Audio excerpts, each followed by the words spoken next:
This is the video for assignment number 2, items number 8 and number 9. So I'm gonna start explaining all the aspects of the homework. So the first thing is I'm gonna use the push button to start to operate the radar.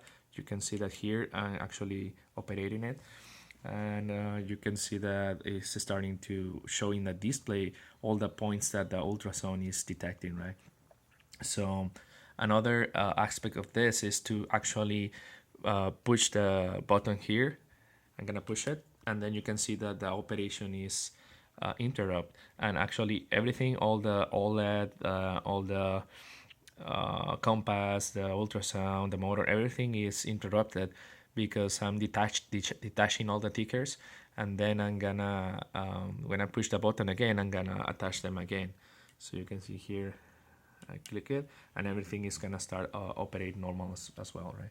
So another of the aspects in here is that show that the display is able to go from 0 to 180 degrees and back, right?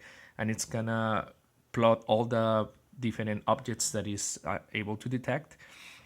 In this case, I'm defining a range of a range of 950 millimeters. A distance greater than that is not gonna be plotted. Even the ultrasound is able to detect it, it's not gonna plot it on the display, right?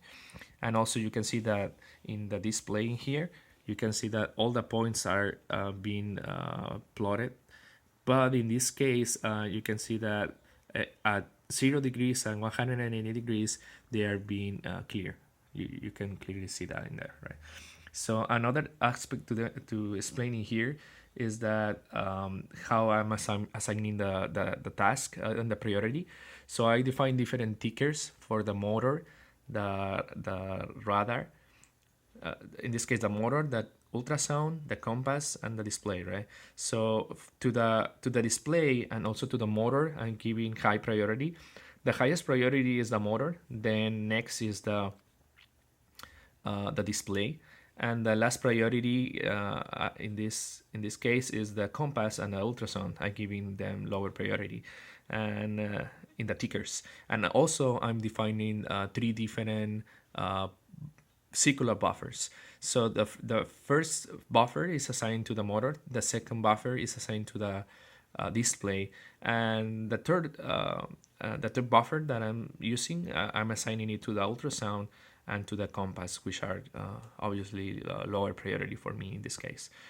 And you can see that the operation is smooth, and also is able to rotate from 0 to 180 degrees and track the points and clear at 0 and 180 degrees, right? So that's, I think, and also another aspect of this homework is to show in the terminal here. You should be able to see in here that I'm tracking the position and the distance of the objects, right? So you can see here, this is the degrees, and in millimeters, we are showing the angle and the distance of the object that the ultrasound is detecting. And at the same time, that those positions should be proportional here on the display, right? You can clearly see in there, right? And also that's all, I think that's all the aspects on number 8. Then on number 9, we need to show the compass, right? And in this case, we need to show the position, right? What it's heading, the scan heading, right? North, northwest, or west, and so on, right? So you can see in here that actually I'm showing it, right? And it's able to display it. You can see that it's changing, but the reason it is changing is not because of the program or the defective compass. It's because actually the motor is creating noise, and as you can see, in this case, I have the motor here, and it's very near to the compass, right? And that's causing the noise.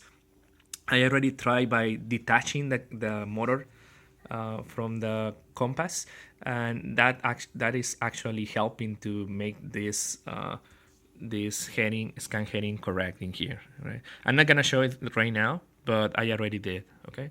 And I think I already explained all the different aspects in the homework number 2 and items number 8 and number 9. And this is DJ and Erick's team.